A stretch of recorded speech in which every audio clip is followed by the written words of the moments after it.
En fabrication, en fait, j'ai toujours, à chaque guitare que je construis, c'est toujours un nouveau départ, un nouveau challenge, parce que je crois que j'ai jamais fait 2 fois la même guitare.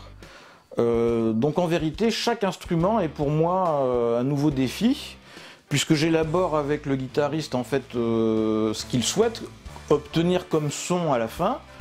Est-ce qu'il veut plutôt un son chaud, un son clair et précis, et à cela j'essaye de faire concorder son souhait esthétique. Pour faire simple, si vous voulez, je pars de plaques de bois de ce type. Voilà, donc ça ce sont des plaques d'épicéa et qui à la fin vont donner la table d'harmonie de la guitare acoustique. Hein, donc après on arrive à des choses comme ça. Et donc entre ça et le travail fini, il y a grosso modo, en suivant le type de guitare, compter entre 200 et 250 heures de travail.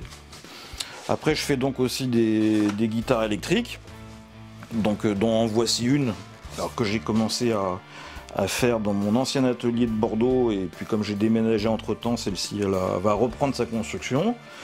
Ça c'est par exemple du noyer de Corrèze, et pour information c'est un arbre que j'ai abattu sur le terrain de mes grands-parents entre Uzères et Tulle. C'est un noyer européen qui est très joli, et donc je travaille aussi les bois de pays.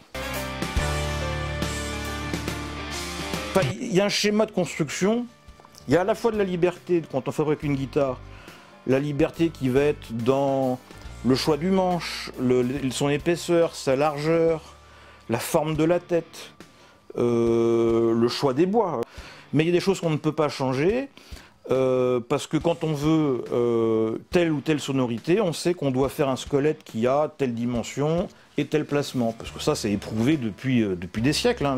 Le barrage en X, donc c'est ce qu'on appelle le barrage en X qui est à l'intérieur d'une guitare, qui est collé à la table d'harmonie, c'est un brevet qui a plus d'un siècle. Pour les guitares électriques, c'est pareil, c'est un peu les mêmes bois, sauf que souvent ce sont des guitares qui ont un corps massif, à la différence d'un corps creux comme celui de la guitare acoustique. Et pour la guitare électrique, donc on peut utiliser plein d'essences qu'on souhaite. Alors bien sûr il faut tenir compte de sa résonance, de sa densité, de sa résistance à la traction, à la torsion. Donc on ne pourra pas mettre un bois de cagette pour faire un manche, parce qu'il faut qu'il résiste quand même à la tension des cordes. Donc on met souvent des bois durs comme l'acajou ou l'érable.